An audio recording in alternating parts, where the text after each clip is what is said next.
¿Qué tal? ¿Cómo estáis? Tenemos a alguien por aquí, tenemos a Vir, tenemos a Enrique. Buenos días, Enrique. Te estás pegando un buen jupe con las charlas, ¿eh? Te veo siempre por aquí y me alegra un montón que te estén gustando tanto. La de hoy además es súper interesante. Más que nada, no solo por el tema, porque todos los temas que hemos propuesto me parecen súper interesantes, sino porque nuestro ponente de hoy tiene experiencia hablando, se nota y me parece muy divertido. Pese a que trate temas importantes y que no solo vaya a ser risa, sino que también vamos a aprender un montón de cosas interesantes. ¡Qué ganitas! Sí, yo también. Así que hoy tenemos con nosotros a Ignacio Maza, que es profesor de instituto, estudió historia y nos va a hablar sobre el tema de la literatura en la adolescencia, concretamente de cómo influyen las lecturas que hacemos en secundaria y bachillerato en los futuros lectores. Así que no quiero robarle mucho tiempo. Le voy a ir dando paso. Podéis hacerle todas las preguntas que queráis a través del chat. Yo se las transmitiré y él pues os irá contestando sobre la marcha. No os preocupéis que lo muerde. Es un encanto de persona, ahora mismo lo vais a ver. Así que no os cortéis en participar. Así que, sin más... por cierto, avisadme si la música está muy alta, ¿vale? Como siempre, yo no tengo control sobre eso, más allá de lo que vosotros me digáis. Buenos días, Chris, buenos días, Javi. Justo, estaba presentando a Ignacio y estoy a puntito de darle paso. Decía que no os cortéis en hacer todas las preguntas que queráis, que él estará encantado de responderos. Así que, sin más, le voy a ir dando paso para que él mismo se presente y nos hable.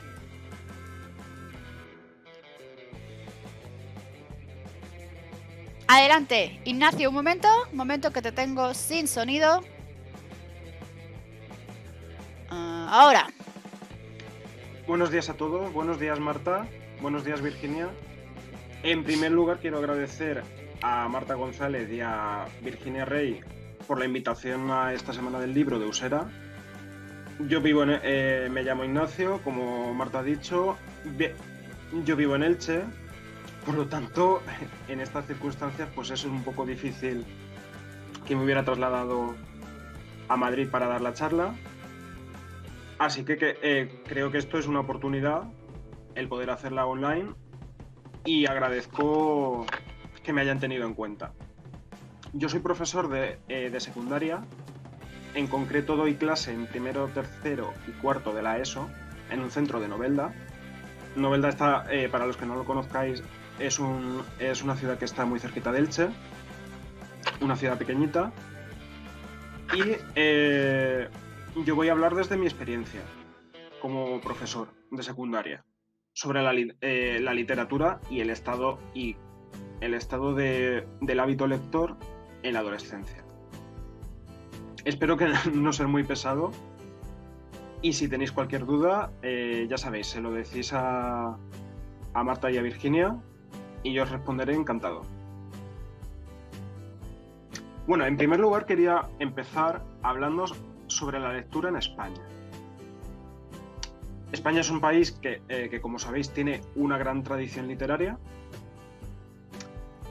pero en cuanto al hábito lector, siempre ha existido el mito de que en España no se lee, que vamos por debajo de la media de otros países, etc. ¿Es esto verdad? En parte. Es cierto que España pues, ha tenido muchos problemas con las tasas de analfabetismo, que ahora comentaremos, pero tiene unos índices de lectura que no son malos dentro del panorama general. No son tan malos como podríamos pensar. Bueno, la situación actual ya la conocemos todos. Hemos vivido una pandemia, habíamos vivido otras pandemias, gripe A, etcétera, etcétera, el ébola, pero no una pandemia de estas características. Es decir, con un confinamiento, con esas cifras horribles de fallecidos, de gente que se queda con secuelas, etc. Este año, curiosamente, el año pasado en concreto, 2020, ha sido un año muy bueno para la lectura. El confinamiento ayudó mucho. ¿Por qué? Porque cuando la gente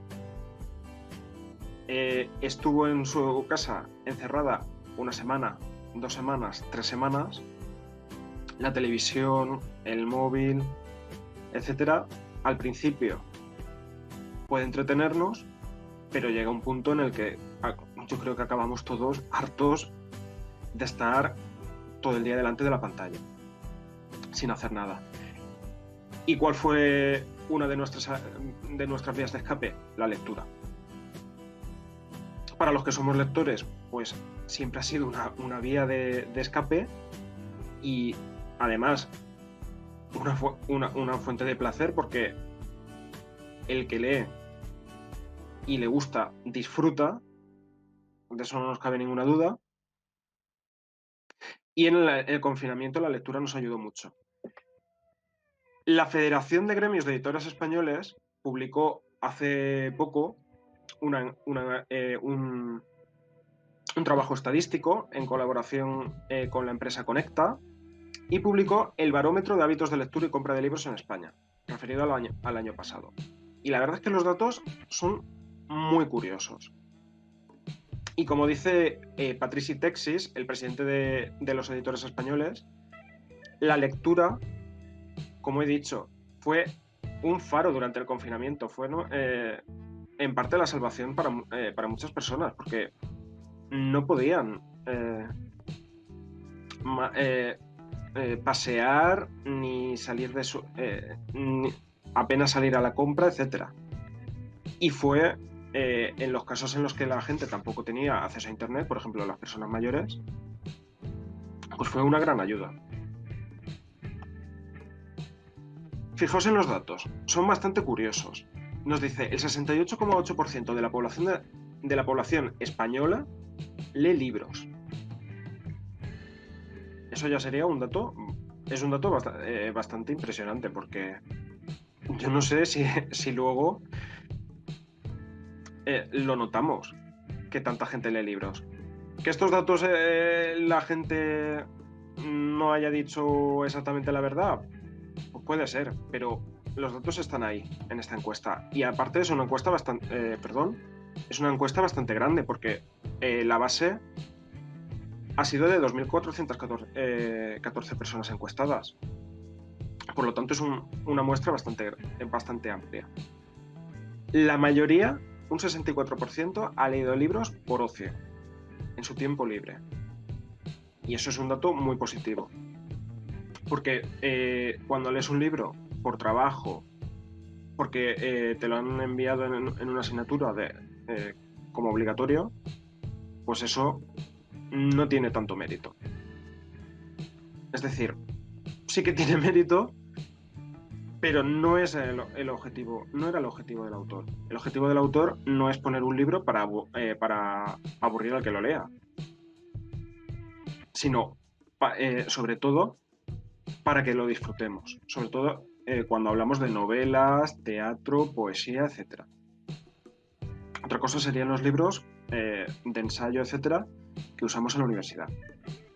Además, del total que lee, el 95,7%, tened en cuenta que en España hay un porcentaje aún bastante significativo de personas que son analfabetas, que no saben leer y escribir, o que tienen un nivel muy bajito de lectoescritura.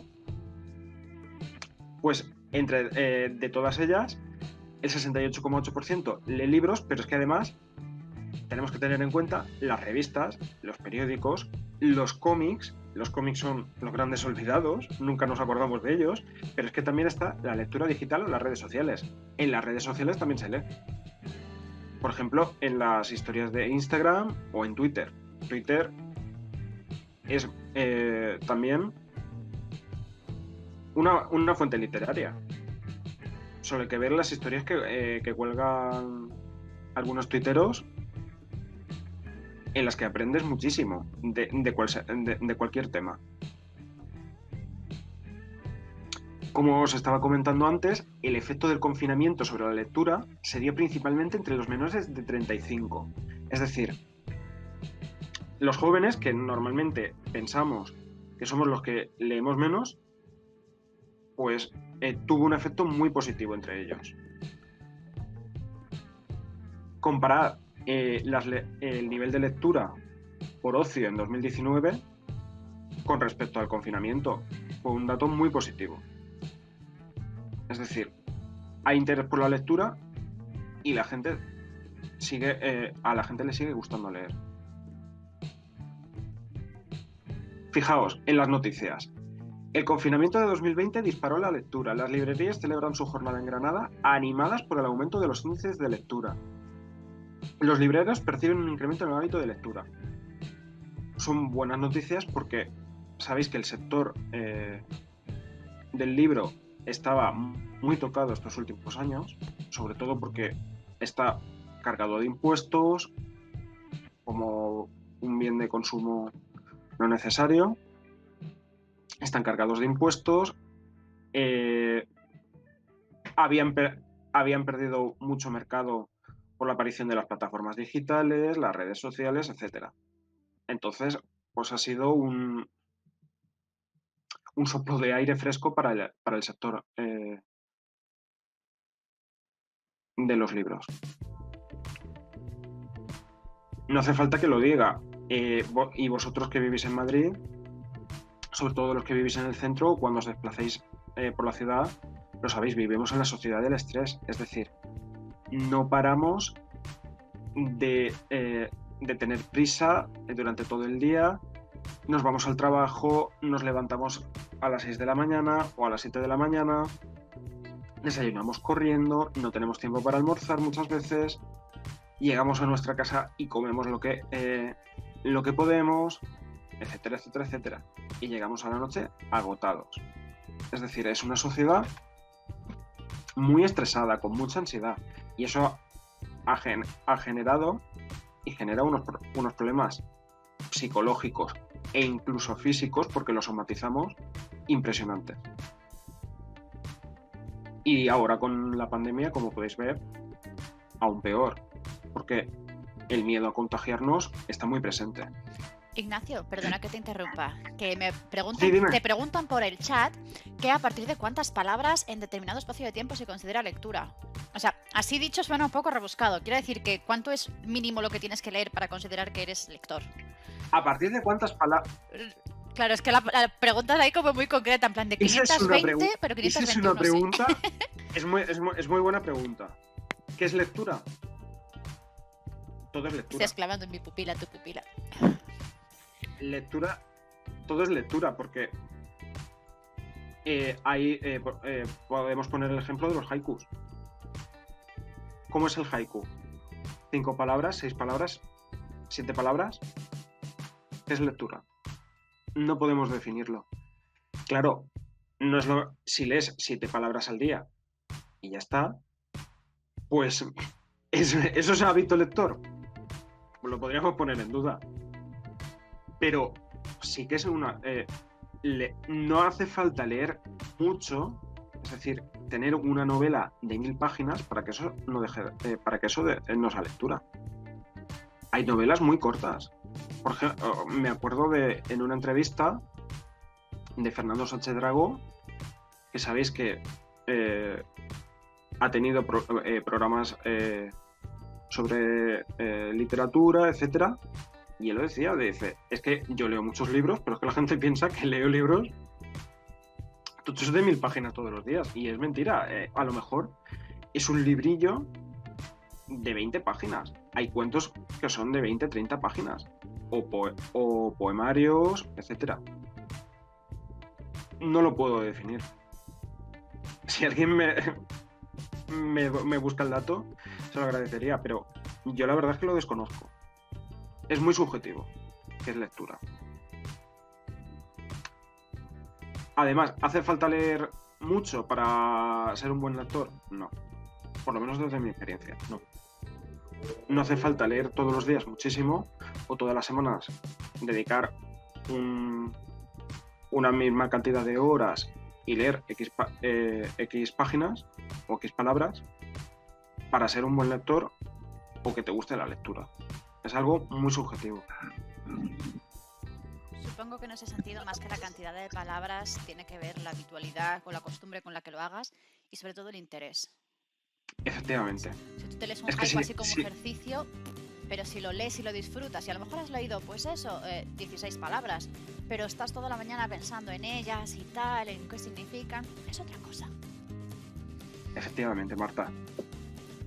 Y además, nos podríamos plantear una diferencia entre leer y comprender lo que se lee. Quizá tendríamos que inventar un nuevo verbo. Porque leer, yo estoy ahora mismo leyendo, estáis viendo esta diapositiva, leer es sano, vía de escape. ¿Vale? Eso es lectura. Estoy leyendo, pero a lo mejor otra cosa es el apreciar esas palabras. Imaginaos que fuera un haiku o que fuera un trozo de una novela, un fragmento de una novela o de una obra de teatro. Es muy subjetivo. Nos hacen falta nuevas palabras para definirlo. Y como lo que estaba diciendo, para mí leer es sano, es una vía de escape. Que caigamos como en el siglo XVIII en la preocupación colectiva que había porque los jóvenes dedicaban horas y horas a leer y se aficionaban tanto a las novelas que perdían el interés por vivir, etc.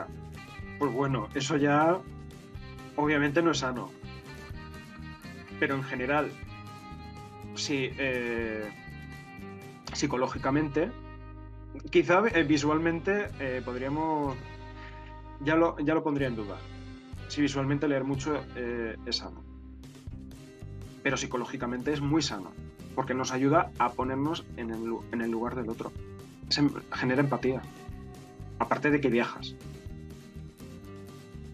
Precedentes de la situación española en cuanto a niveles de lectura. Bueno, sabéis que España ha sido un país que durante el siglo XIX ha tenido unos problemas económicos, sociales, políticos y culturales impresionantes, espectaculares. Guerra de la Independencia, pérdida de las colonias americanas, 3 guerras civiles, las guerras entre los liberales y los carlistas, 2 guerras de Cuba, etc. Es decir, la guerra de Marruecos y me dejo muchas guerras en el tintero.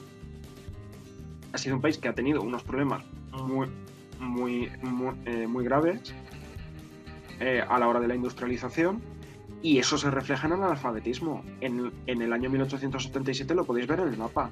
La mayor parte del sur de España tenía un menos de 30% de personas que sabían leer y escribir.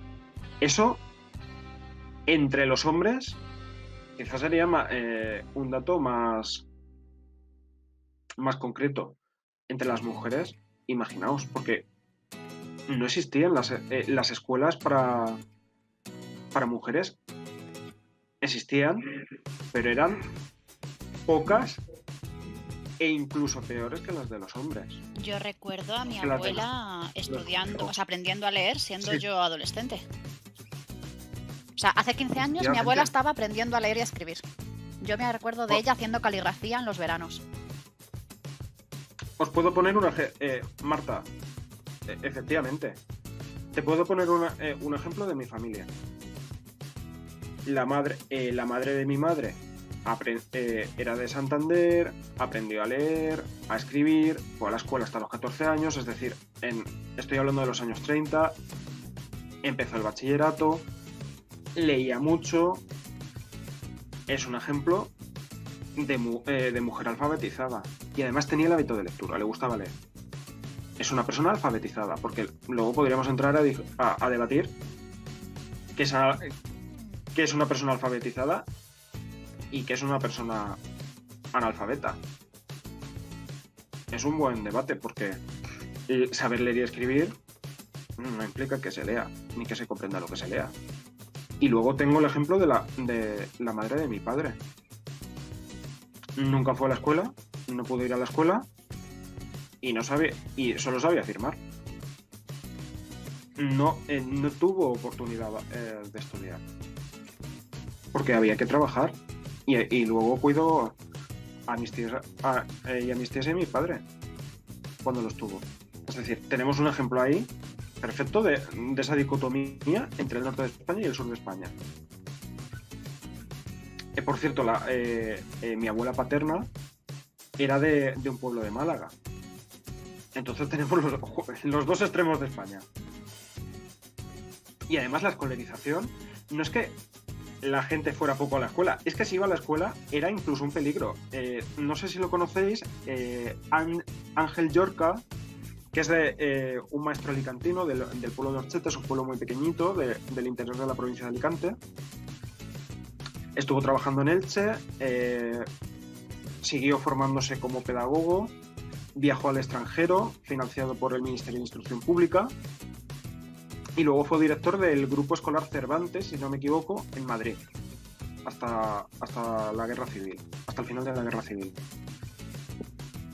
Y denunciaba en los periódicos cómo eran las condiciones de escolarización, es decir, 50, 60, 70 y 80 niños metidos en un aula que no era un aula, era una habitación enorme, quizá un antiguo almacén, sin ventilación, sin unos pupitres adecuados, etc. ¿Eso es escolarización? Podríamos ponerlo en duda, al menos desde nuestra perspectiva actual. Y de hecho, hasta los años 30, sobre todo en la época de la República, donde empieza a solucionarse esos problemas. Durante los años 20, en la dictadura de Miguel Primo de Rivera, es cierto que se construyen muchos colegios, pero es la República cuando empieza a reformarse el magisterio español, sobre todo. Y tenemos, por ejemplo, las misiones pedagógicas, en las cuales el servicio de bibliotecas, bajo la dirección de María Moliner y Juan Vicens de la Llave, son los que impulsan las bibliotecas en los pueblos, las bibliotecas ambulantes, porque no existían bibliotecas en la mayoría de pueblos de España. Y las bibliotecas centrales de los municipios eran diminutas y no tenían acceso. La mayor parte del público no tenía acceso. Eran unas bibliotecas muy precarias. Tampoco tenemos que pensar en esas bibliotecas como las bibliotecas actuales. Son bibliotecas de a lo mejor 30, 40, 50 libros. Por ejemplo, los famosos libros de los cuentos de Calleja. El dicho de tienes más cuento que Calleja.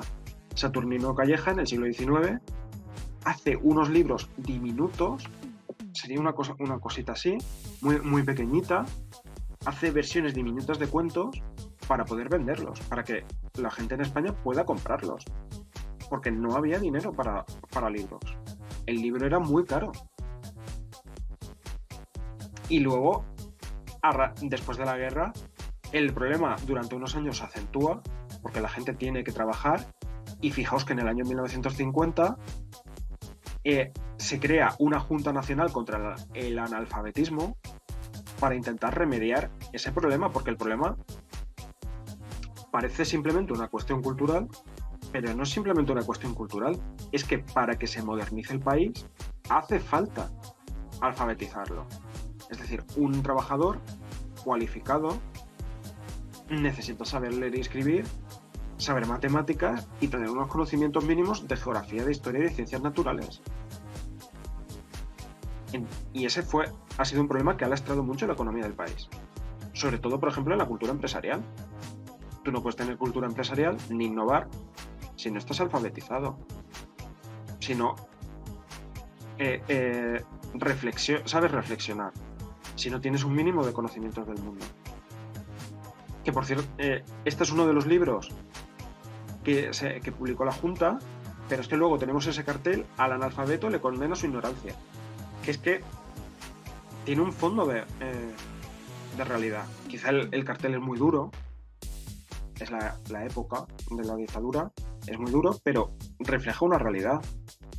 Es decir, los analfabetos tienen menos oportunidades laborales. Y solo tenemos que verlo.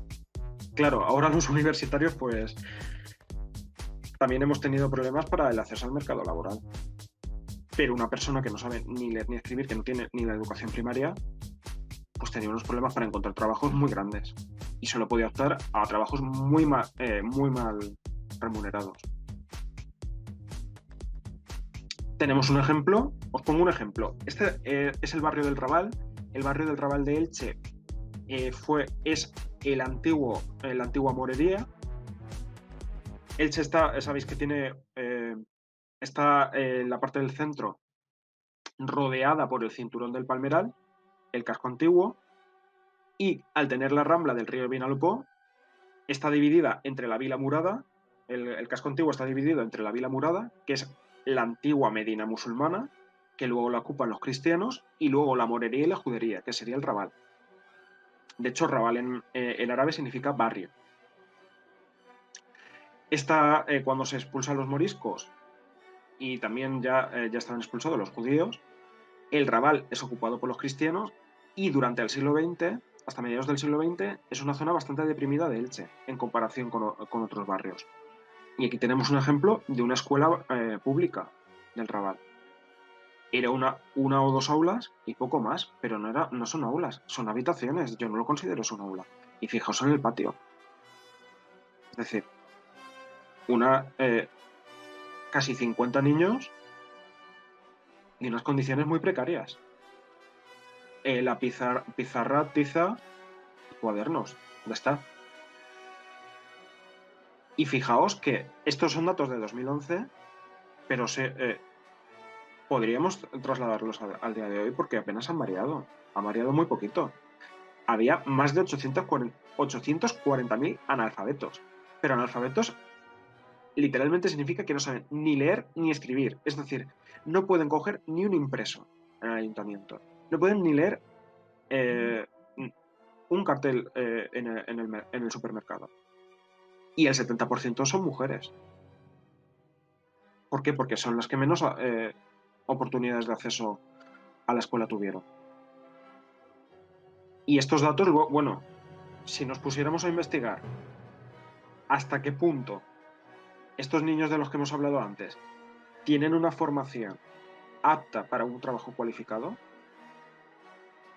pues podríamos ponerlo en duda que que tuvieran una formación adecuada. Obviamente el maestro hacía lo que podía, o la maestra, pero estaban escolarizados 2, 3, 4 años como mucho, la mayoría. Y eso hasta los años 60, 70, sobre todo los años 70, no empieza a cambiar. Bien, hemos visto un poco la situación de la lectura en España, pasamos a la lectura entre los adolescentes españoles. Y lo que hemos visto está muy relacionado con la situación de la lectura entre los adolescentes. ¿Por qué? Porque están heredando todas esas inercias del pasado. ¿Qué panoramas nos encontramos en las aulas? Según los datos que tenemos, 1 de cada 5 estudiantes españoles de 15 años no comprende la idea básica de un texto. Os digo una cosa, es un dato real. ¿Por qué? Porque tengo 2 grupos de cuarto de la ESO, les pongo textos. En cuarto de la ESO yo imparto valenciano y cultura clásica. Yo doy un batiburrillo de asignaturas por mi titulación. Entonces, cuando trabajamos los textos, no comprenden la idea básica de un texto. No saben extraerla. De hecho, en la segunda evaluación, en el examen de comprensión lectora, me tenía que poner con ellos en el examen y decir, venga, subraya la idea principal, subraya la idea secundaria. ¿Qué quiere decir? Porque no lo entendían. Y era un texto muy sencillo. Es decir, no es que no tengan problemas de lectura, ellos saben leer. Lo que no saben es extraer la idea. Las causas, pues, son bastante complejas. Y sin comprensión lectora no pueden ir bien en las demás asignaturas. ¿Por qué? Porque en matemáticas o en física tenemos problemas y tenemos que comprender el problema. Si nos vamos a biología o geología, más de lo mismo. Tenemos que aprender un texto y si tenemos un texto sobre la célula, tendremos que comprender el vocabulario que tenemos para poder entender cómo funciona la célula. No podemos aprender si no comprendemos lo que leemos. Cultura clásica, inglés, Bueno, en inglés imaginaos el panorama. ¿Por qué es bajo el nivel de inglés? Porque no saben extraer la idea de un texto ni siquiera en castellano.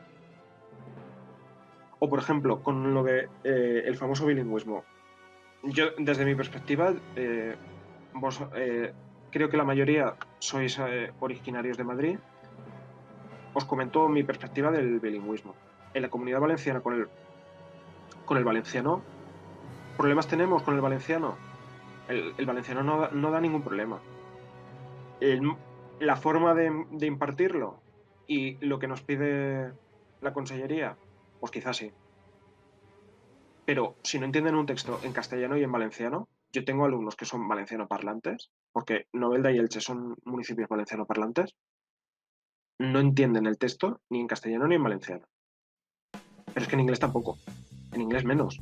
Es imposible. Si en tu lengua nativa no sabes extraer la idea, no sabes lo que te quieren decir, no puedes hacerlo en una lengua que no conoces, que estás aprendiendo. Imposible. Y eso lo ratifica los informes PISA. Bueno, los informes PISA son unos informes que hace la OCDE, una organización de desarrollo, de cooperación y desarrollo económico mundial. Y lo que dicen las pruebas PISA es que los alumnos españoles estaban 12 puntos por debajo del promedio de la Unión Europea en 2018. Es decir, es un problema grave. ¿Qué causas tiene esa situación? Pues la crisis educativa que estamos viviendo en España. 7 leyes en 40 años. La de 1970. Luego hay una reforma, la LOPEG,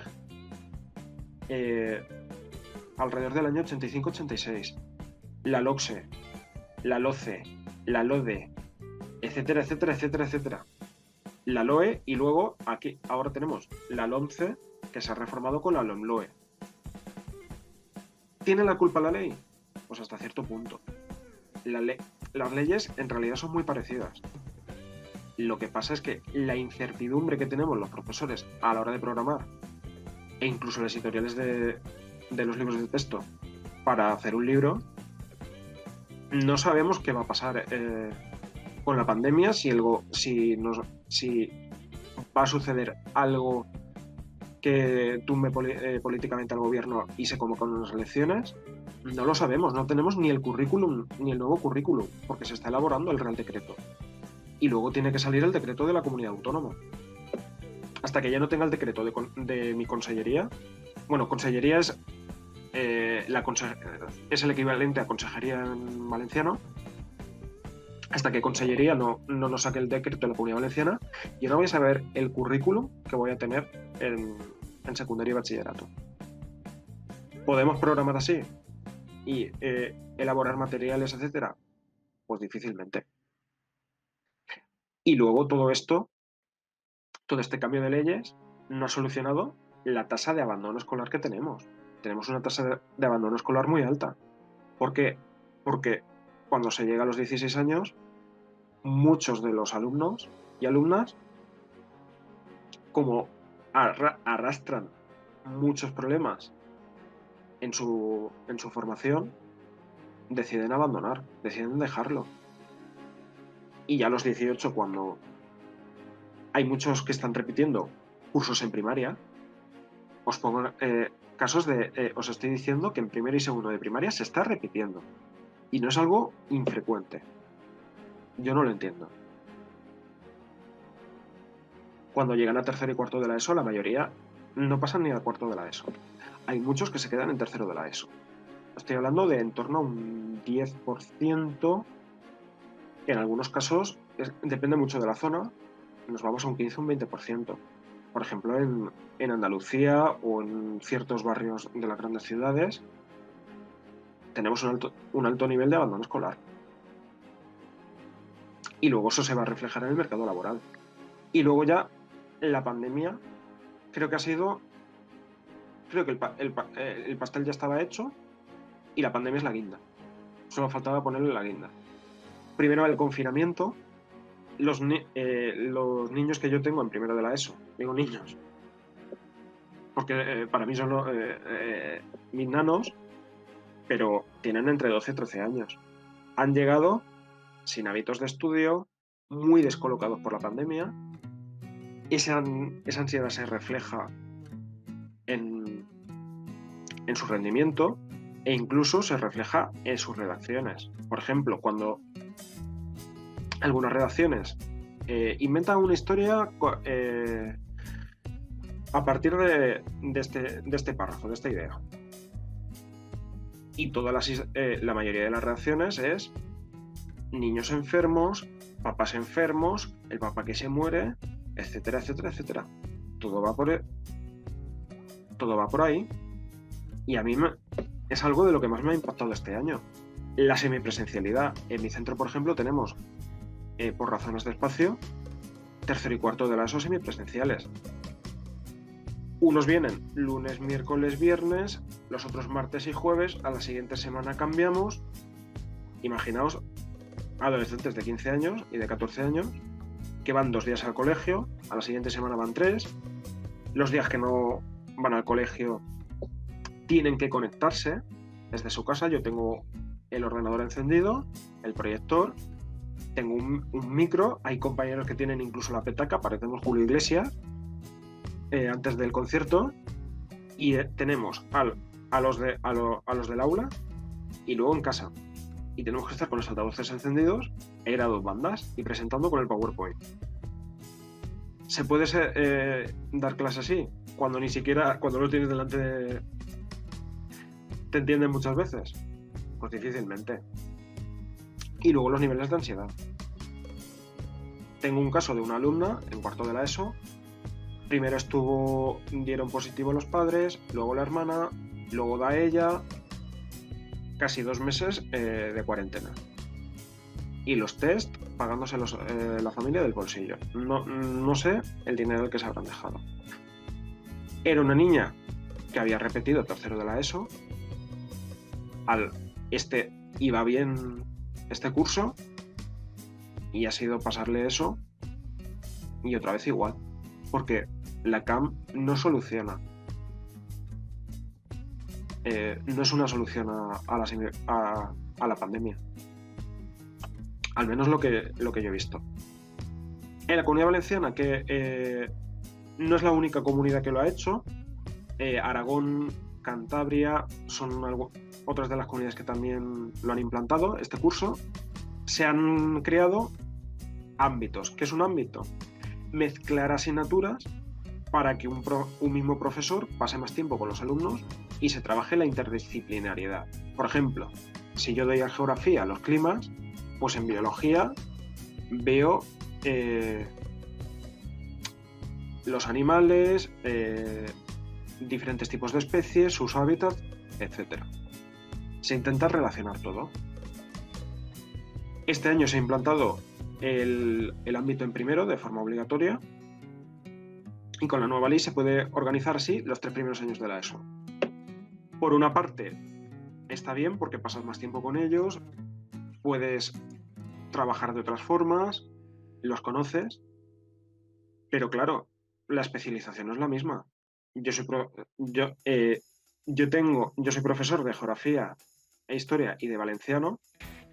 Tengo la titulación del valenciano y puedo impartirlo en secundaria y bachillerato, pero tengo compañeros que no tienen esa titulación, es decir, tienen que entrar personas en el aula para dar, por ejemplo, el valenciano, o son de filología y les cuesta más la geografía y la historia, porque una cosa es comprenderlo, o sea, tener unos conocimientos sobre geografía e historia, y otra cosa es impartirlo. Es completamente diferente. Por lo tanto, tiene sus pros y contras.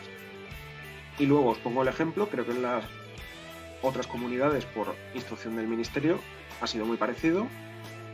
Pues este curso, la repetición se considera excepcional. Es decir, no es que el alumno no pueda repetir, porque tenemos casos de muchos alumnos que están para repetir porque tienen 6, 7, 8 suspensas. Eso es algo que se ha convertido en habitual. Pero este curso, para evitar la repetición, porque sería una repetición masiva, y crea aumentar más el problema. Lo que ha dicho la administración es, vale, se puede repetir, pero tiene que ser excepcional. Os hincho a burocracia, tendríamos que rellenar por cada niño que repita una tonelada de papeles y poner muchas trabas con inspección, etcétera, etcétera, etcétera, para que pasen. Y así evitar que se forme una bola en segundo, tercero y cuarto de la ESO. Porque claro, si repiten, están escolarizados hasta los 18. Si están escolarizados hasta los 18 y están pasando de los cursos inferiores y tenemos una pandemia de por medio, en el aula no me caben.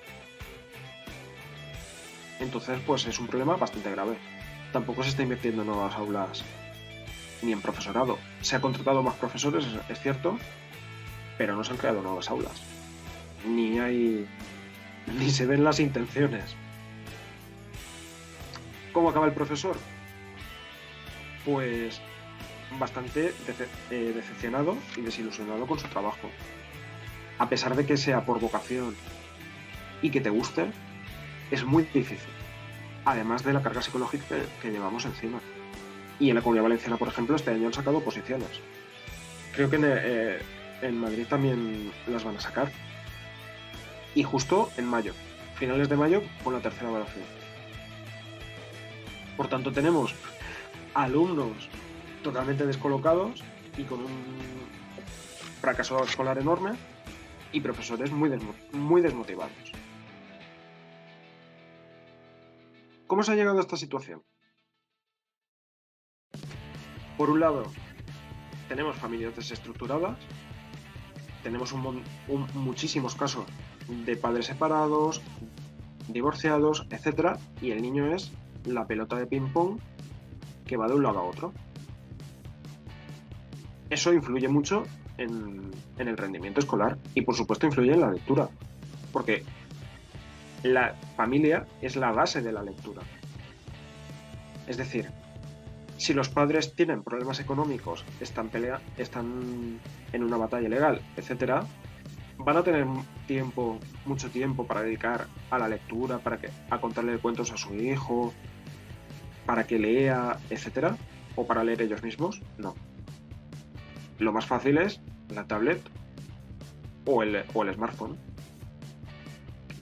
Además, de lo que estábamos hablando antes, esas tasas de analfabetismo y el bajo nivel cultural también influyen. No es lo mismo un niño o una niña que ha nacido en una familia con unos padres que tienen estudios, con unos abuelos que fueron a la escuela, etc., que un niño o una niña que ha nacido en una familia en la que los padres a lo mejor acabaron el graduado pues de esa forma y los abuelos no saben ni leer ni escribir. ¿Le van a poder ayudar en los estudios? Pues difícilmente. Y eso que crea un desinterés por la lectura y la cultura. Y además, la sociedad tampoco ayuda, porque vosotros lo sabéis muy bien. Nuestra sociedad no respeta la cultura, es decir, el que se interesa por aprender, etcétera, es un empollón o es un rarito la mayor parte del tiempo. Es decir, no se valora lo inmaterial. La cultura no es algo material. El tener un interés por aprender. Pero eso no se valora. esto que estás comentando me pareció cuando yo iba al instituto y tal, es que incluso Sí. algunos profesores me han llegado a llamar a mí o a alguno de mis compañeros, mira el empollón. Profesores. Efectivamente, es que los profesores, hay profesores que son por vocación y otros que lo hacen por el sueldo. Muy tristemente. Pero no. ¿Hay alguna forma de evitar eso? Pues con el sistema actual de oposiciones, por ejemplo, en España, no. ¿Por qué? Porque se evalúan unos conocimientos y te ven 1 hora y media en tribunal, haciendo una defensa sobre una programación. No te ven en el aula. Por desgracia, hay mucha gente que se hace docente porque es una buena salida profesional y porque no tiene más salidas profesionales. acaba harto, no sabe qué hacer, pues me voy a meter en educación. Es muy triste lo que tú comentas, Marta, y supongo que los demás también lo habéis visto. Profesores que no lo valoran y que si lees eres un rarito. Pues ese es el panorama. Pero bueno, tampoco quiero deprimir mucho. Y a todo esto se suma que los alumnos están empantallados. Me gusta mucho esa palabra, empantallados. De hecho, creo que hay una web que está asesorando sobre adicción a lo digital, etcétera, sobre todo en menores, que se llama Empantallados. Antes de que te metas en este tema tan interesante, que por cierto, Bir va a estar muy de acuerdo contigo seguramente porque ella trata mucho ese tema, sobre el tema anterior te hacen una pregunta. ¿Crees que la nota de magisterio debería subir como la de medicina? Creo que sí. Os doy un dato. En Finlandia, por ejemplo, tanto que hablamos de Finlandia y lo ponemos como modelo, etcétera, en Finlandia los que tienen las notas más altas, es decir, los que irían a medicina, son los que van a ser futuros profesores. Necesitas una nota excepcional. Y es un país que, al contrario de lo que parece, parece que sea mucho aprendizaje cooperativo y mucho juego y una educación muy distendida, etcétera, es una educación muy formal y en la que se valora mucho el trabajo y el esfuerzo. Y los mejores son los que van a ser profesores. Pero no solo tienen unas oposiciones como nosotros, sino que tienen un año de prácticas y los están evaluando, los están viendo cómo trabajan. Y son los que tienen las notas más altas. Sí, ¿ibas a decir algo, Marta? Sí, que comentan por el chat, comenta Dani, que en Japón también pasa como en Finlandia. Efectivamente. Exacto. En Japón pasa como en Finlandia. Es decir, se valora la nota. Son los mejores los que van a ser los profesores. Además que No en son- Japón, salvo últimamente que ha habido un cambio y tal, pero en general la figura del maestro, del profesor, siempre se ha tratado con un respeto que aquí no hemos tenido, vamos, yo no recuerdo haber tenido nunca. Sí, en Japón, o por ejemplo en Corea del Sur, el caso de Corea del Sur es incluso más extremo que en Japón, o en China, la figura del profesor es sagrada. Es decir, es un referente en la sociedad. Y Los debería alumnos serlo. tienen que respetar al profesor. Es un modelo. Yo creo que debería ser así, también por las dos partes. O sea, comentando esto junto con lo que has comentado antes, de que hay profesores que están ahí solo por el dinero. Si se fomentara un poquito más, que fuera más duro llegar a ser a profesor, quien estuviera ahí estaría porque realmente cree en ello y eso haría que también la gente le tuviera mayor respeto. O sea, creo que habría que trabajar desde las dos bandas. Tienes razón. Sí, sí. Comenta Mavi en el chat también sobre este tema, que bueno, acaba de incorporarse, dice, y dice que lamenta decir que la nota de corte en magisterio solo serviría para primaria, ya que en secundaria se entra desde diversas titulaciones. Tienes razón. En secundaria eso no serviría. ¿Por qué? Porque se entra desde todas las titulaciones que os podéis imaginar. No solo secundaria, FP, igual. Se entra desde todas las titulaciones. Entonces es muy difícil. ¿Por qué? Porque, por ejemplo, historia, la nota de corte es un 5. En la mayoría de universidades, 5.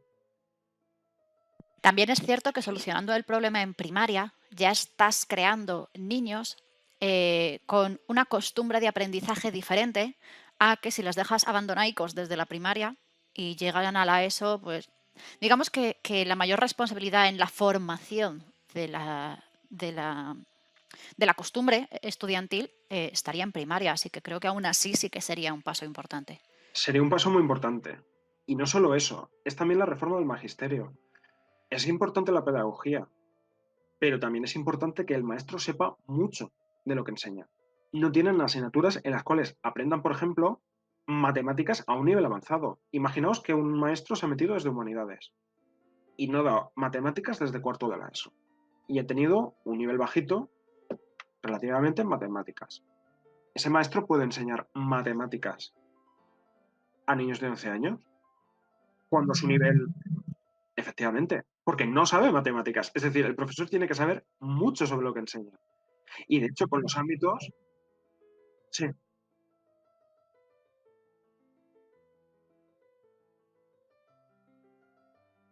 no, efectivamente, sí, sí. Es que tienes toda la razón, Marta. Es muy difícil, es muy difícil que un maestro o un profesor genere interés si no sabe mucho del tema y lo vive además con pasión, es decir, le interesa, no simplemente que se limite a repetir contenidos de un libro o del PowerPoint, Mm. porque tampoco es la gran diferencia que sea una metodología más activa o menos activa. Es que si el profesor no sabe mucho y no tiene interés, no lo puede transmitir. Mira, Dani pregunta, ¿crees que se debería enseñar más a los niños a pensar por sí mismos, más que el propio contenido? Sí, hay que enseñarlos a pensar, pero claro, tampoco podemos enseñarlos a pensar si no saben de algo. Es Mm. decir, tú no puedes pensar en algo si no sabes de algo. Es que es muy difícil. Quizá es que es la forma en la que se enseñan los contenidos. Porque el problema no es el libro de texto, ni que yo te dé una charla, sino que tú tengas, que se practique mucho la lectura, que se comprenda lo que se lee. Es decir, hay que enseñar primero a comprender lo que se lee y generar un hábito de esfuerzo. Sí. Justo El eso alumno se tiene que están... esforzar. Perdón, a veces parece que te corto, pero como hay un poquito de lag, No, aprovecho no tus te preocupes. silencios y luego empezamos a hablar a la vez. Pero es que, claro, la gente está ahora mismo súper activa en el chat y me está encantando que estén participando tanto. Justo hay dos personas que están comentando los dos polos opuestos de lo que estás diciendo. Bir comenta, cuando yo estaba en primaria no teníamos exámenes ni deberes, lo hacíamos todo en clase y cuando pasé al instituto yo no tenía rutina de estudio y fue muy duro para mí. Y por otro lado, Chris, que es de tu ciudad, por cierto, cuando has dicho soy de Elche, estaba por el chat en plan de ¡Oh, Elche! Pues ella comenta, en mi caso sí tuve muchísimos deberes en primaria, a veces hasta excesivos, pero el punto positivo es que al pasar al instituto ya teníamos ese hábito. Pues tienen razón las dos. Es decir, a esto no existe una respuesta, nadie tiene una solución. En Japón, por ejemplo, hasta cuarto, quinto de primaria, no tienen deberes ni exámenes. En realidad lo que están haciendo es fomentar el hábito de trabajo, el esfuerzo, que aprendan a reflexionar, a trabajar en grupo, que aprendan a estar en un aula, que tengan una disciplina consigo mismos. Es decir, que sepan que tienen que ir bien vestidos, no de cualquier forma, limpian la clase, ellos mismos se acostumbran a limpiar y tienen responsabilidades. Curiosamente, en Japón una parte de la educación primaria es así. En otros países también se hace. Yo El recuerdo, exceso en los deberes. Sí, dime. yo recuerdo en mi cole que, a ver, no es que limpiáramos la clase como tal, como os he visto que hacen en las películas y en las series de Japón, pero sí que es cierto que en mi colegio, no en el instituto, sí que nos hacían ordenar y como la clase hubiera sido artística o algo, sí que nos tocaba limpiar, por lo menos dejarlo como lo habíamos encontrado. De eso sí que me acuerdo. Y Sí, también me sí. metían buena caña de curro, ¿eh? Aún así acabe siendo un desastre en secundaria, pero eso ya es personal. Es verdad, es que los niños cuando acaban una tarea tienen que acostumbrarse a limpiar su pupitre, a dejarlo limpio, igual que como si fuera su casa. Quizás porque en su casa no les están enseñando eso. Hay muchos motivos del fracaso escolar. Es decir, aquí no hay consenso. Y luego la cantidad de deberes. Yo estoy viendo una cantidad de deberes en algunos niños espectacular. Es decir, yo tenía muchos deberes, pero exámenes, por ejemplo, uno de los hijos de mis primas, el niño con 5 años llega a primero de primaria, aún no había cumplido los 6, porque se pueden cumplir hasta el 31 de diciembre, y tenía un examen de vocales. Un examen en primero de primaria y de vocales. ¿Eso cómo es? Yo soy profesor y no lo entiendo. Yo supongo que es más para que los niños se vayan acostumbrando al formato. Hay un examen que para evaluarlos en sí, para que cuando luego lleguen a secundaria Sí, y se encuentren con verdaderos exámenes, no sea una de, oh, tío, tío, tío, ¿esto qué es? Sino que sea una de, vale, yo esto sí. lo he hecho, me puedo centrar en lo que es el contenido. Digo yo. Sí, el examen es precisamente para eso. Lo que pasa es que primero el niño tiene que aprender a trabajar bien, a leer, a escribir, a contar, y luego ya le puedes hacer un examen. Pero quizá hacer un examen, si no sabe, si estás aprendiendo a leer y escribir, mm, es difícil, a lo mejor lo puedes retardar un poquito. Por ejemplo, yo empecé con los exámenes con 7 años, en segundo de primaria, y era un examen al trimestre, y genérico. Es decir, no era por asignaturas, sino que las asignaturas estaban mezcladas. Quizá hay que graduar un poco y no empezar ya de sopetón exámenes, esto, lo otro. Porque les generas estrés y que no les guste. Pero de todas formas, lo que digo es que no hay consenso sobre qué funciona y qué no. Hay, hay circunstancias en las cuales te funciona una cosa, pero otras en las que no funciona. Y yo lo sé por mis clases.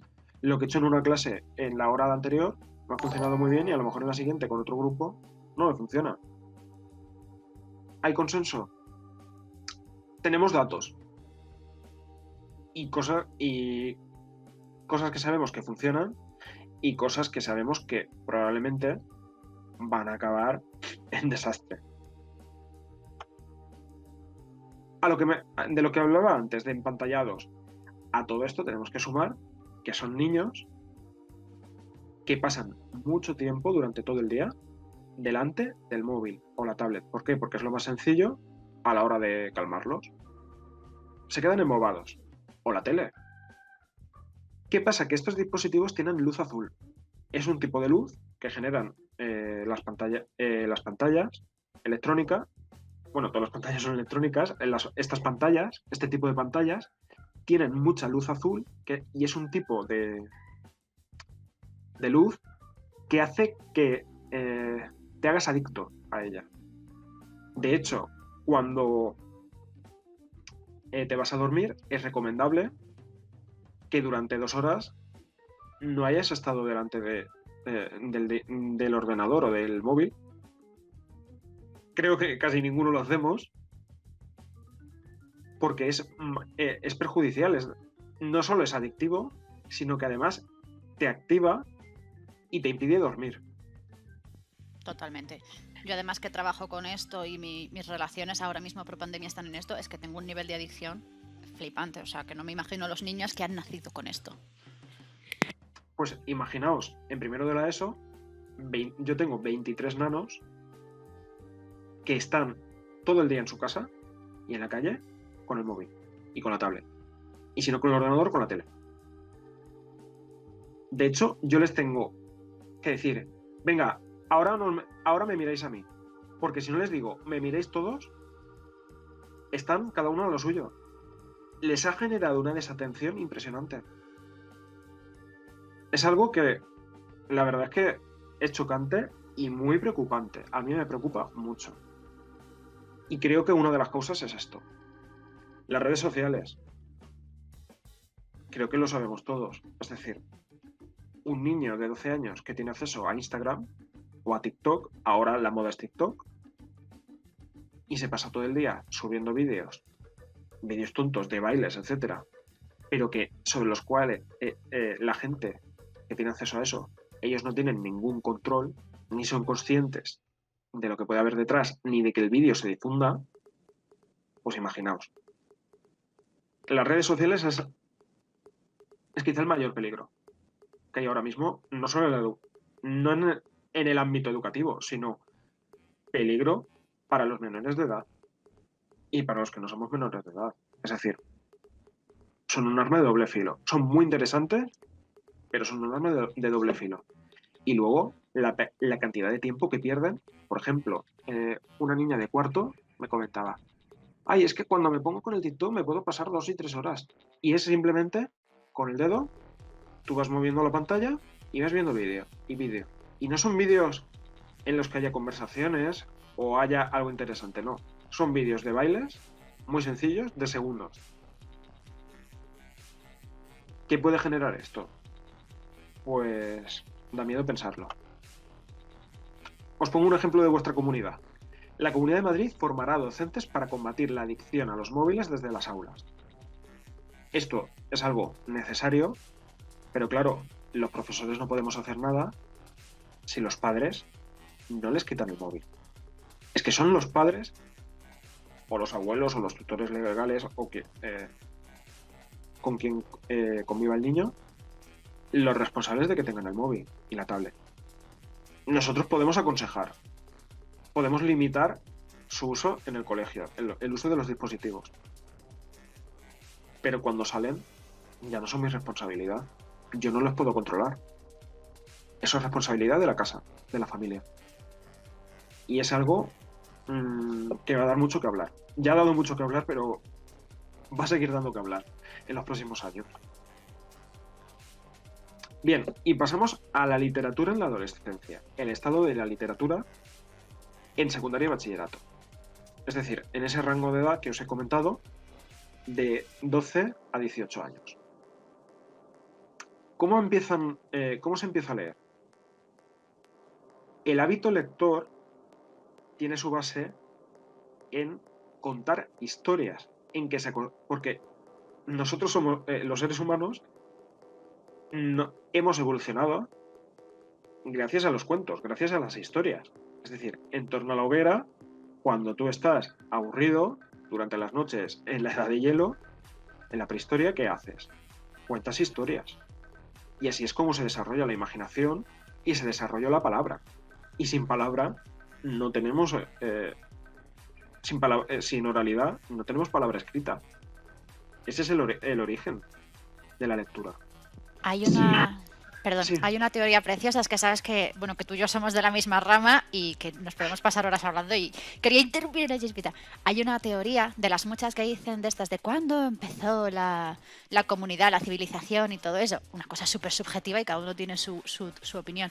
Pero hay una que me parece muy bonita, que es que empezó cuando empezamos a cuidar unos de otros y pues cuando a lo mejor se encuentran una herida y tal, eso ya significa que empezaban a convivir juntos, empezaban a comunicarse, a mimarse, a contarse esas historias. Así que realmente dicen que lo que es eso, nuestra civilización nace de compartir, de contar historias, de cuidarnos. Sí, tienes toda la razón, Marta, y yo estoy de acuerdo con esa teoría, es decir, nace de eso, del hecho de compartir.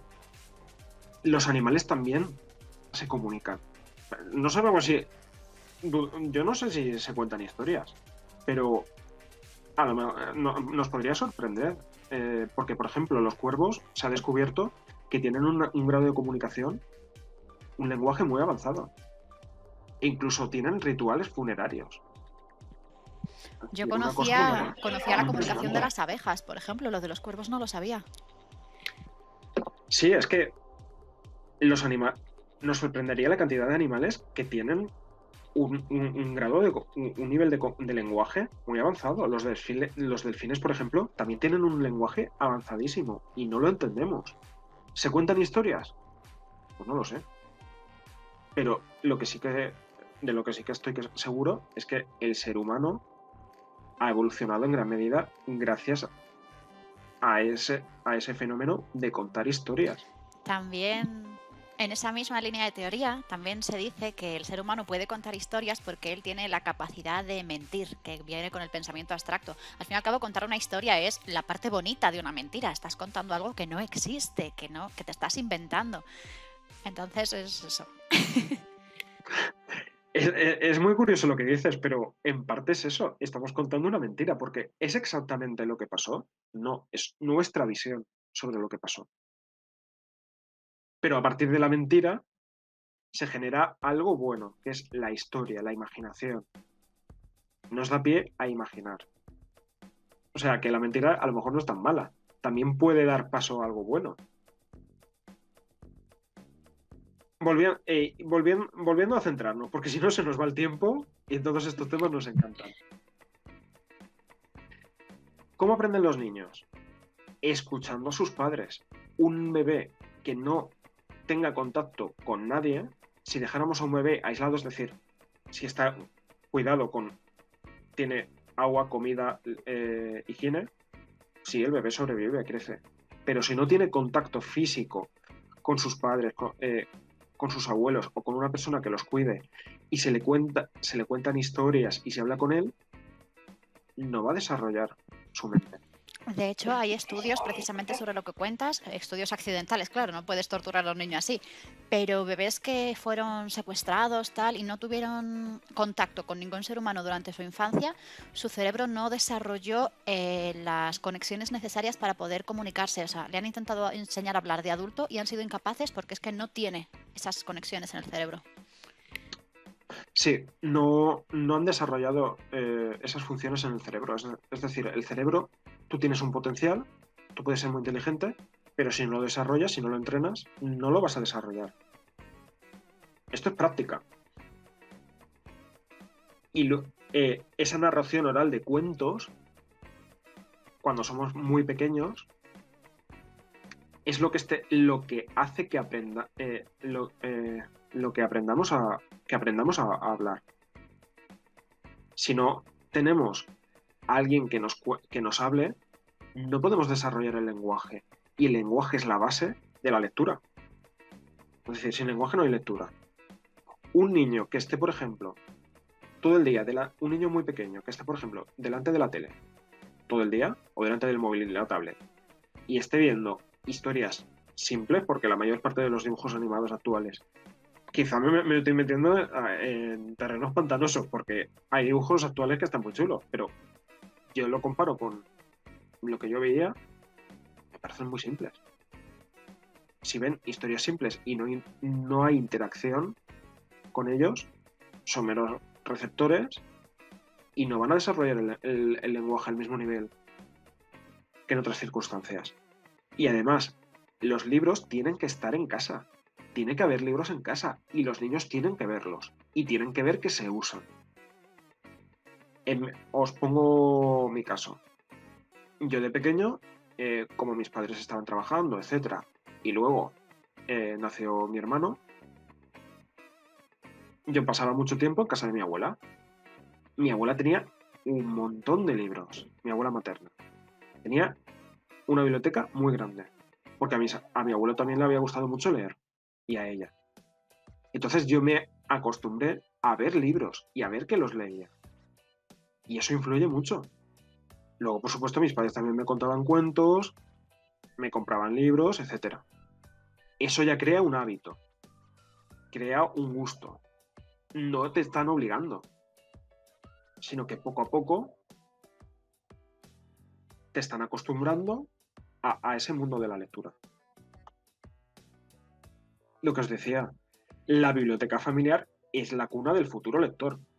Si no tenemos libros en casa, no pueden acostumbrarse a leer, y si no ven a los padres leer, ¿qué es la lectura? Es algo extraño del colegio. ¿Que hay excepciones? Por supuesto. Hay casos de personas que han aprendido a leer muy tarde y que luego se han convertido en grandes lectores.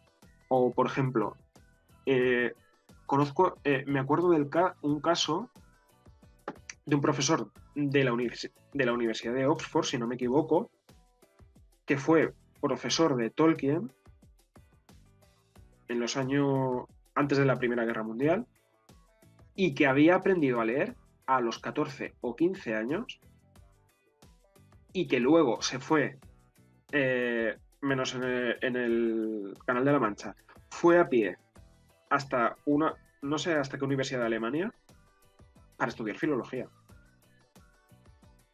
Es un caso muy curioso. Es decir, hay excepciones, pero no siempre es así. Si tú no ves libros, pues te van a parecer algo extraño, ajeno. En primaria, es necesario seguir fomentando lo que se ha hecho en infantil. Lecturas atractivas. Si tú les pones ¿Nos gustan siempre a todos los mismos libros? Obviamente no. solo hay que ir a las librerías o preguntarles a los editores. Hay libros que a mí me encantan y otros libros que, a pesar de que son muy famosos, a mí no me gustan. Me aburren. Y a lo mejor son clásicos muy reconocidos y son muy importantes culturalmente y yo los aprecio como algo, como un hito cultural. Pero eso no significa que me gusten para leer, para pasar el rato. Porque al final leer es eso, es pasar el rato.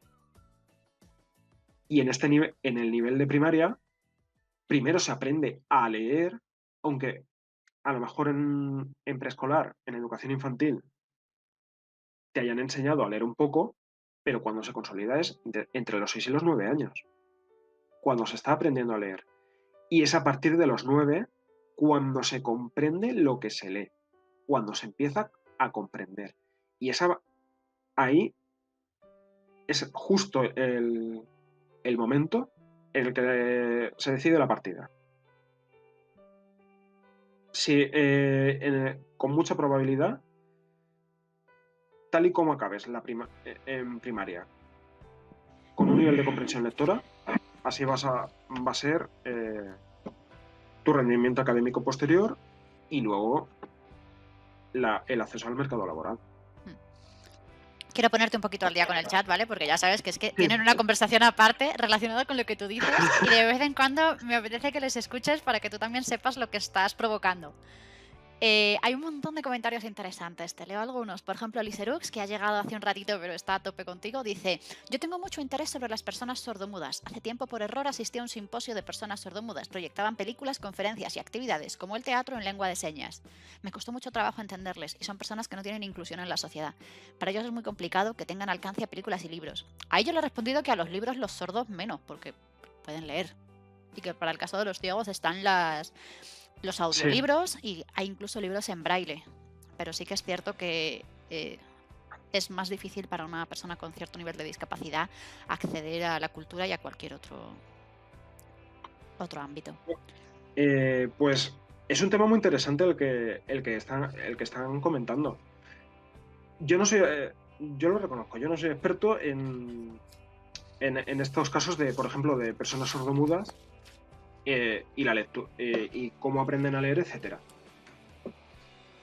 Conozco gente que en el Instituto Victoria Kent de Elche existe un ciclo superior de lenguaje de sordomudos y es que es un lenguaje aparte. Pueden aprender a leer y a escribir, por supuesto, y pueden ser muy buenos leyendo y escribiendo. Lo que pasa es que cuando eres sordomudo, el lenguaje no puedes desarrollarlo la mayoría de las veces con tanta precisión y al mismo nivel que una persona que escucha y que habla. ¿Por qué? Porque esos matices de sonido, etcétera, y esa riqueza no lo puedes transmitir con gestos. Es muy difícil transmitir con gestos. Entonces ahí hay una dicotomía entre el lenguaje que aprenden en los libros, el lenguaje escrito que aprenden, y su lenguaje cotidiano, que es de signos. Eso la verdad es que es muy interesante, pero sería para toda una charla aparte. Sí, eso de hecho lo he apuntado como una charla aparte. Ahí Vir sí que trabaja mucho con la ONCE y tal, sí que se está haciendo un poco más experta y además tendrá contactos. Así que no te preocupes, Liserux, que trataremos ese tema más adelante.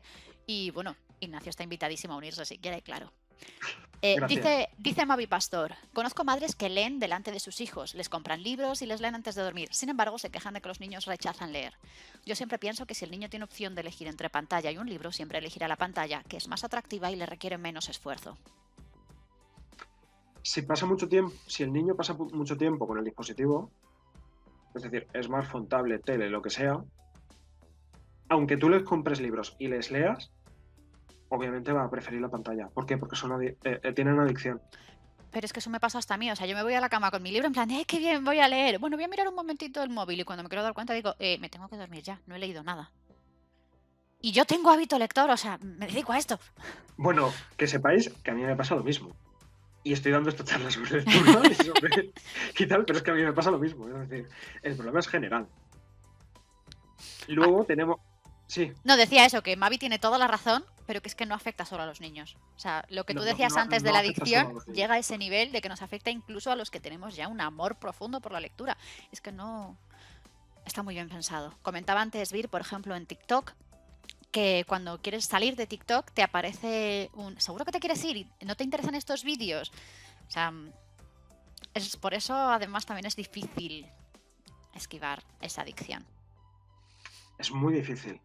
Luego tenemos, por ejemplo, el caso de Finlandia, que he comentado, en el que la lectura es fundamental. Según un estudio, los niños finlandeses leen unos entre 40 y 50 libros al año. No leo ni yo eso. Claro, no significa que sean libros larguísimos. Pueden ser libros muy breves, como hemos dicho antes, pero en la escuela se fomenta eso. Pasan mucho tiempo leyendo. También tenemos que tener en cuenta las condiciones climatológicas de Finlandia, es decir, muchísimo tiempo la noche ártica, no sé cuántos centímetros de nieve en la puerta de casa, al final es que acabas leyendo. Es casi como un pseudo confinamiento el Ellos lo invierno. habrán sufrido menos el confinamiento. Sí, la verdad es que ellos lo han notado menos porque están acostumbrados Claro. a eso, a salir poco de casa. Mira, lo que comentabas antes de que los niños leen si ven a sus padres leer en casa, de que es importante que haya libros en casa. Comenta Javi, que es su sobrino, y por tanto mi sobrino, ha cogido la costumbre de leer el diccionario antes de ir a la cama, él solo. O sea, eso no se lo han enseñado sus padres, doy fe. Él ve que sus padres antes de dormir se van a la cama con un libro y él ha cogido la costumbre de coger el diccionario, abrirlo por una página al azar, leer unas cuantas palabras hasta que se queda dormido. Y tendrá 5 añitos. Pues me parece genial. El diccionario es muy interesante. Por ejemplo, bueno, hay diccionarios más interesantes que otros. Recomiendo el de María Moliner, porque tiene unas definiciones muy buenas. Bueno, con 5 añitos, como tú dices, no se Es estará ni enterando curioso, de lo que lee, pero ya está cogiendo ahí su costumbre de... porque le gusta. Mm, Porque le gusta y porque ve a sus padres. claro, mi hermana es muy, muy lectora, su pareja también, o sea que es que ve que ellos lo disfrutan, que lo viven, o sea que la lectura no es un, jo, tengo que leer. Y el niño dice, pues yo también. Efectivamente, es que al final se trata de eso, de que vea a los demás disfrutando leyendo. Mm, Tenemos el caso de una pedagoga sueca, Inger Engvist, es hispanista y es polémica. ¿Por qué? Porque ella lo que dice es que todo esto de las nuevas metodologías de que el niño no necesita esforzarse a la hora de estudiar, que es mejor fomentar el aprender a aprender, el aprendizaje cooperativo, etcétera. Es cierto que las nuevas pedagogías son muy interesantes. El hecho de que aprendan a ser autónomos, de que aprendan a trabajar en grupo, etcétera. Pero claro, no podemos perder de vista que tienen que acostumbrarse a estudiar y sobre todo a comprender lo que leen, a leer mucho y a esforzarse. Y ella lo que dice es que, por ejemplo, en el caso de Finlandia, que se nos ha vendido a casi todos como algo como un modelo de nuevas metodologías, es decir, investigación, esto, lo otro, sí, es cierto en parte, pero siguen teniendo exámenes, se valora muchísimo el esfuerzo, tienen libro de texto, tienen que aprender, escuchar al profesor, trabajar, tienen deberes, eso sí, lo que ella dice, no deberes de 3 horas, 4 horas, no. 15 minutos, media hora, una hora, graduados. Pero es cierto que en España ella ha sido muy polémica porque, claro, ahora mismo tenemos un debate educativo, podría describirlo como fiero, mm. porque está en boca de todos y es algo muy preocupante. Mira, también Mavi Pastor dice, en Reino Unido la primera hora de cada clase, cada día, es de lectura. Luego los niños se enganchan y los ves leyendo en el transporte público y los adultos leen más. Yo aquí voy a discrepar con ella, porque cuando yo viví en Reino Unido, concretamente yo viví en Escocia, en mi entorno nadie tenía hábito lector. De hecho, a mí me miraban muy raro por ser la friki de los libros. También puede ser una influencia de que yo vivía en una zona más Sí, rural. Es que es lo que comentáis. Hay muchas diferencias entre países, por ejemplo, entre un mismo país. Y de hecho, Reino Unido, bueno, sabéis que es un mismo estado, pero luego Escocia no es un país diferente de Inglaterra. Sí, pero al Y luego trabajar yo en un hotel la había... diferencia que hay entre una zona rural como en la que tú estabas, Marta, Mm, y Edimburgo o Glasgow, claro. es abismal. Y hay muchas diferencias entre un mismo país. Por ejemplo, no es lo mismo. Hay pueblos pequeñitos en la Comunidad Valenciana que funcionan muy bien, que tienen centros que tienen un nivel muy alto, y luego centros en las grandes ciudades, por ejemplo en Elche, en Alicante o en Valencia, con un rendimiento escolar muy bajo. Mm. Y también, por ejemplo, en Castilla y León, los datos dicen que es una de las comunidades que más lee, en las que la gente más lee. También tienen una tradición lectora, porque la tasa de analfabetismo era mucho más baja. No son los mismos niveles de lectura que en Sevilla, que en Andalucía, perdón. En Sevilla, por ejemplo, Andalucía, una comunidad autónoma tan grande y que parece que tenga mucho atraso en el nivel educativo, también tiene unas grandes diferencias dentro de Andalucía. Sevilla o Cádiz tienen unos niveles de alfabetización, un nivel cultural altísimo, bastante alto, y sin embargo hay pueblos luego del interior con unos problemas de abandono escolar muy grandes. Entonces es que hay muchas diferencias entre territorios, y más en un país como España que es tan diverso. Os pongo un ejemplo. La Generalitat de Cataluña, sabéis que el día 23 ha sido San Jordi, San Jorge, y ha sido el día del libro en Barcelona. Aparte de, bueno, es el día del libro en todo el mundo, pero Eso te iba a decir. en Barcelona se celebra de una forma especial, con la rosa, el libro, etcétera. Se hace de otra forma. A mí es que siempre me ha llamado mucho la atención la fiesta de San Jordi. Lo que dice la Generalitat de Cataluña, por ejemplo, en su web, da unas pautas de cómo debería crearse ese hábito de la lectura.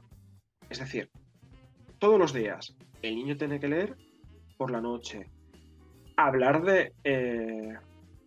con sus amigos, contarse historias, que los padres y los abuelos les cuenten historias, los tíos, etc. Una vez a la semana, leer con los padres o leer en voz alta con los padres, ir a la biblioteca, por ejemplo, del centro, no tiene por qué ser la biblioteca pública, buscar libros, una vez al mes ir a la librería, tener una reunión con su club de lectura, y una vez al año, pues por ejemplo en los cumpleaños, en San Jordi, en Navidad, el hecho de que le regalen libros. Es una propuesta de fomento de la lectura, que yo creo que es muy válida. Es una propuesta de un modelo a seguir. En secundaria, pues lo que hemos hablado de primaria, si en primaria los niveles son preocupantes, en secundaria esto se agrava. ¿Por qué? Porque se interviene algo mucho más peligroso que las redes sociales, que el móvil y que los problemas que tenga la familia, que son las hormonas. Es decir, el niño se convierte en adolescente. Es una etapa muy difícil, muy, muy difícil. En secundaria, además, es cuando se empieza a estudiar la historia de la literatura. Se hace ya una aproximación, sobre todo en tercero y cuarto. Libros obligatorios. Es bueno, si no les obligas, es cierto que no leen. Es decir, si tú quieres que lean un mínimo, tienes que obligarles de alguna forma, pero claro, muchas veces pensamos, este libro que es tan bueno lo voy a poner porque necesitan culturizarse. Vale, pero es que si pones, por ejemplo, La Celestina a niños de primero de la ESO, pues que no lo seguramente no lo van a entender. Y no es solo que no lo entiendan, es que les va a crear rechazo. Porque además, ¿qué hacen muchos profesores?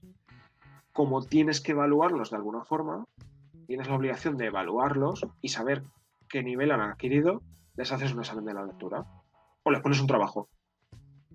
¿Qué pasa? Que entonces se convierte simplemente en un trabajo de clase, en una tarea más. Y además una tarea que puede ser incluso desagradable, porque si tienen un nivel lector bajo, se les hace eterno. Bueno, eso yo no me imagino peor tortura. Si yo no tuviera hábito lector y no me gustara la lectura, no me imagino una peor tortura si fuera adolescente. Y además, tampoco se recomienda ni se fomenta la lectura por placer. Solo os digo que, por ejemplo, yo en el aula no tengo biblioteca de aula. A mí me gustaría tener mi biblioteca de aula, por desgracia no la tengo.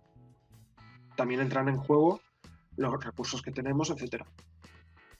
Pero yo me acuerdo, por ejemplo, cuando estaba en tercero, cuarto, quinto de primaria, en el aula había una biblioteca pequeñita. Una biblioteca no me refiero a 200 libros, 50, 40, 30 libros, y que los niños puedan coger. Y que puedan pasar el rato, bueno, hablo de niños, pero los adolescentes, vale, has acabado los deberes, coge un libro, y así pasan el rato.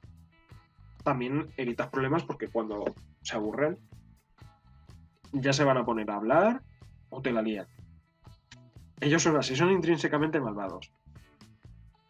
Yo los quiero mucho, pero los alumnos son intrínsecamente malvados, como dice una amiga.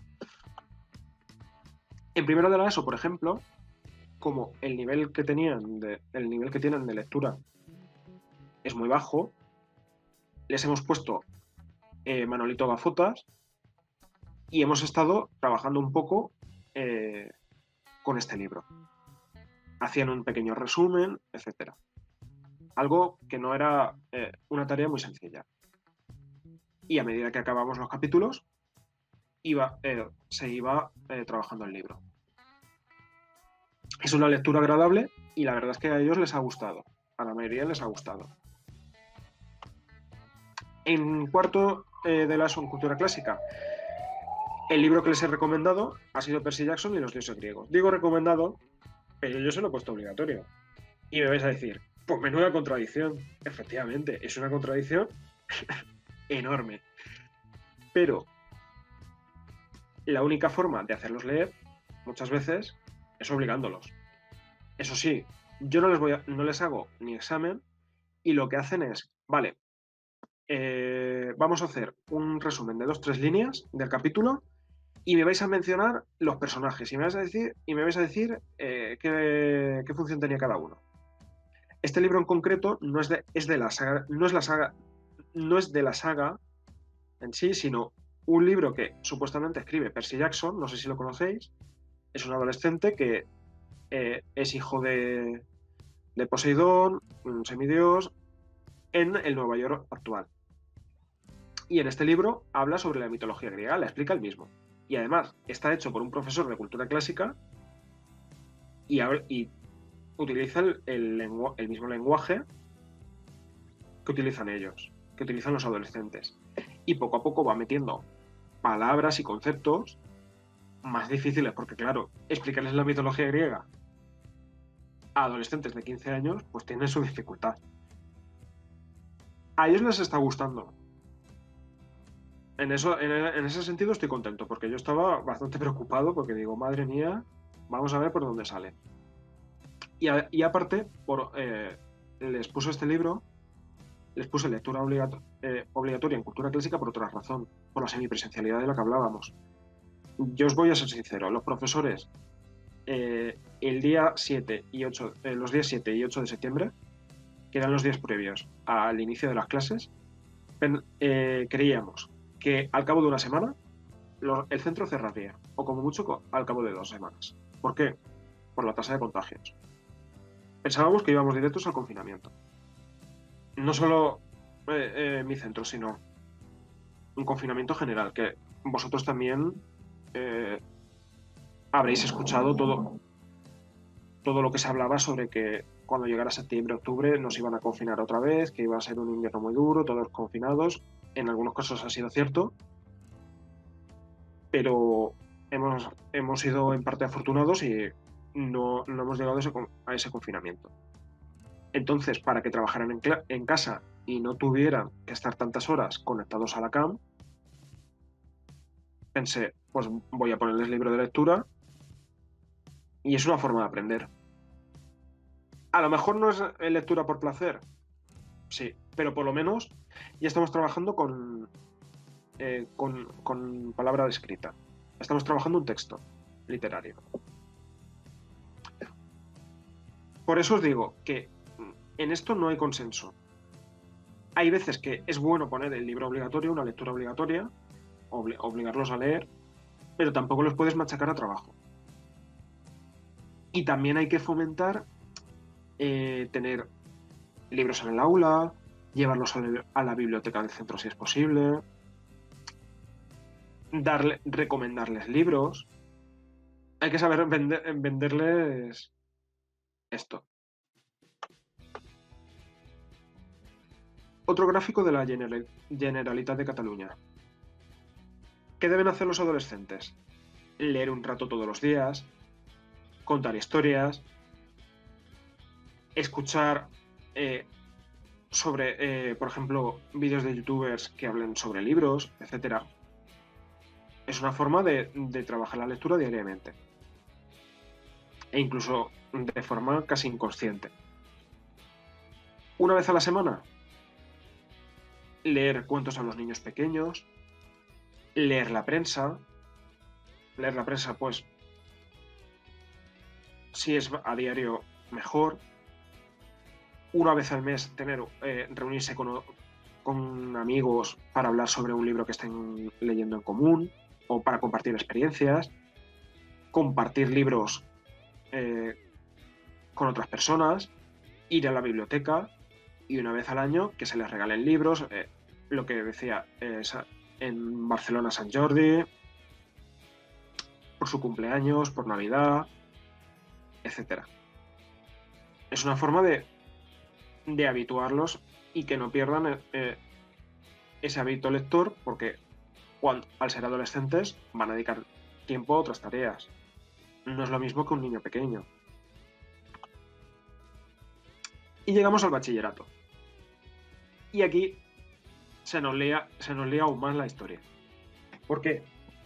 Porque es obligatorio, tanto en castellano como, por ejemplo, en mi caso, en la Comunidad Valenciana, el valenciano, que tienen que estudiar la historia de la literatura y tienen una serie de lecturas obligatorias de los principales clásicos de la Edad Media, Edad Moderna y contemporáneos, y aparte 4 de ellos saldrán en la EBAU. La EBAU es la nueva selectividad. Es más o menos igual, sabéis que ahora no sé, hay 2 baremos, 10 puntos y 14 puntos, pero en la prueba de castellano y de las lenguas cooficiales sigue habiendo 4 autores y es obligatorio leer esas obras. Claro, eso se traba, aparte de que tienes que estudiar unos apuntes sobre ese autor, porque te van a preguntar sobre ese autor, tienes que hacer un trabajo y un examen, en muchos casos, sobre esa lectura.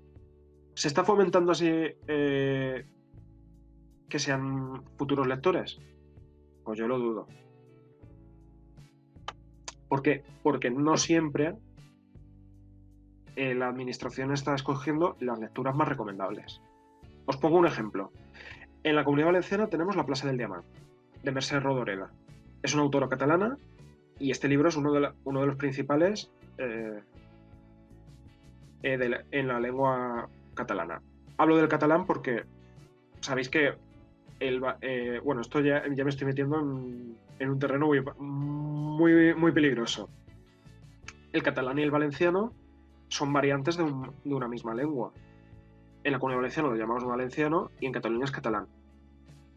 Entonces compartimos la literatura. En el caso de la Comunidad Valenciana, el Consejo de las Universidades Valencianas decidió que la plaça del diamant entrara en la prueba de selectividad de Valenciana el año pasado, previamente a la pandemia. Y continúa este año. Es un libro clásico, seguramente lo conoceréis muchos. Es muy buen libro, pero yo lo reconozco, yo lo leí con 17 años.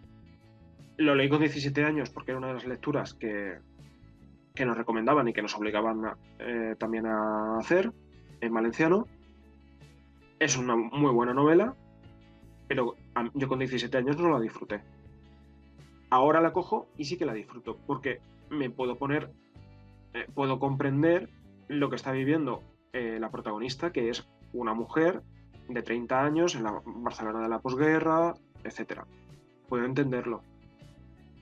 Con 17 años, pues pasa que no. Un ejemplo, en Cantabria, Requiem por un campesino español, perdón, de Ramón J. Sender. Pues el título no es muy atractivo. Y luego en Madrid, por ejemplo, no sé, creo que era, no sé si era Madrid o Andalucía. Una de las lecturas obligatorias es La familia de Pascual Duarte, de Cela. ¿Son los libros más recomendables para adolescentes de 17 años y de 18? Pues yo no sé qué deciros. ¿Es posible cambiar esta tendencia? Vamos a ver qué perspectivas tenemos. Bueno, este fondo que os he puesto es de Memorias de Idún. Sabéis que es una saga de fantasía muy famosa aquí en España. La autora es española, Laura Gallego. Ha tenido una fama, tiene ya una fama internacional y Netflix ha sacado una serie de anime sobre esta saga. Así que es, pues, una de una de las mejores formas, creo, de promocionar la literatura española y de promocionar la literatura juvenil. Ignacio, me, Sí, me dime. fastidia mucho interrumpirte porque me está encantando la charla, pero nos tenemos que dar mucha prisa que ya nos hemos pasado casi por 15 minutos de la hora. Vale, no os preocupéis, acabo muy pronto. La literatura de los siglos XIX y XX, de los siglos XX y XXI, perdón, sobre todo a partir de 1950, ha cambiado mucho. Han aparecido ciertos géneros literarios, a lo mejor no eran antiguos, pero sí que han aparecido con mucha más fuerza. Se está desarrollando el fenómeno fanfiction y además tenemos la irrupción de lo digital. Fijaos, en los nuevos géneros literarios, bueno, la fantasía se ha desarrollado de una forma impresionante. Sabéis que son Tolkien, Lovecraft, etcétera, los que inician el género, y es uno de los géneros más populares entre los jóvenes. La ciencia ficción, la autoayuda. Hay libros de autoayuda que se están vendiendo mucho entre jóvenes. Están muy interesados. Las novelas tweet, que imitan el formato de 140 palabras de Twitter. O la ficción lúcida, que es una mezcla de fantasía, psicología, etcétera. Es decir, a lo mejor es que no estamos recomendando los géneros adecuados. El fenómeno fanfiction. Esto, aquí hablaríamos de una literatura sumergida, es decir, no está reconocida, no se ve, porque es casi totalmente digital y además la hacen los fans, y consiste en escribir una historia sobre una película que te gusta mucho, sobre una saga literaria, sobre un personaje histórico. Hay unas temáticas, bueno, todas las temáticas posibles pueden darse en este fenómeno, y es escribir sobre algo que te gusta. Aunque tenga... Aquí no hay, como no hay ánimo de lucro, puedes escribir lo que tú quieras. Hay muchísimo potencial literario. Fijaos, de Harry Potter, por ejemplo, estos son datos en Wikipedia de la página fanfiction.net. Solo de Harry Potter se han escrito en esa página, se han publicado 832.000 historias. Y muchas de ellas, creo que Marta lo sabe bien, algunas de ellas serían tan largas o más que la antología original, que la saga original. Y para Eh, muchos fans, esa historia tan larga es totalmente oficial, o sea, como si lo hubiera escrito la propia Rowling. Efectivamente, yo lo comparto. Yo también soy aficionado y yo lo comparto. Es decir, hay unos autores excepcionales. En Harry Potter os menciono una, Elena Dax. Tiene una calidad in- muy buena. Olivia, que es otra de las autoras de fanfiction.net, que también escribe sobre Harry Potter. Tiene una calidad impresionante. Es muy buena. Mucho más que a algunos autores famosos que salen normalmente en la televisión. Pero todo esto está sumergido. ¿Por qué? Porque no puedes ganar dinero, no puedes publicar oficialmente. El tema de derechos de autor y todo eso, pues Sí, el tema de derechos de autor es muy rígido. En España, sobre todo, es mucho más rígido que en otros países. también como En autora te España digo que eso. menos mal, ¿eh?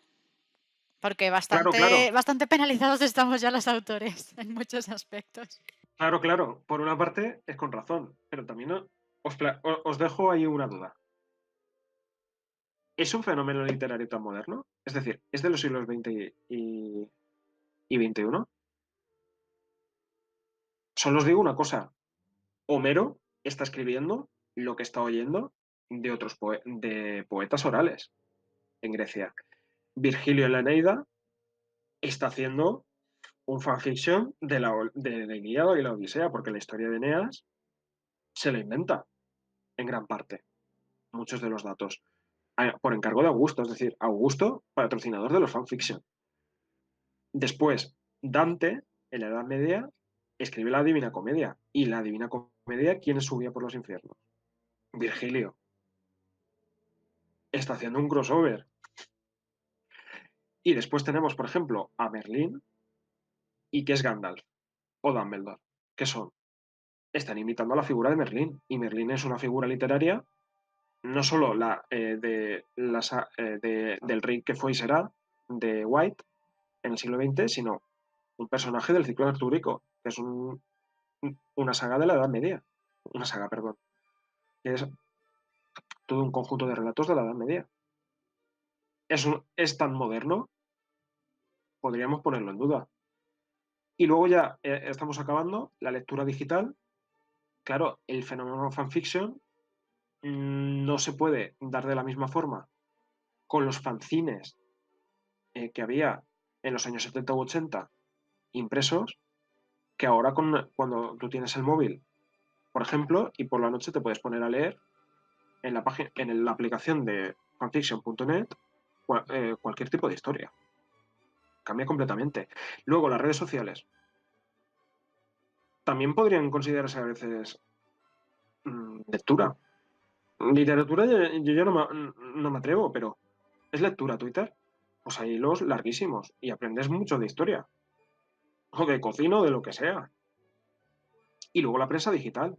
La prensa digital, la prensa impresa casi ha desaparecido y creo que la mayoría de nosotros vemos los periódicos en Internet o por publicaciones de Facebook, de Twitter, etcétera.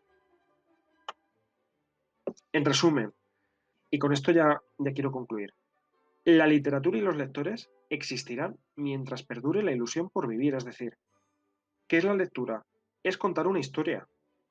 Estamos escuchando una historia y una historia es algo natural, algo intrínseco a la vida. Y mientras nosotros tengamos ilusión por vivir, ¿qué hacemos cuando leemos?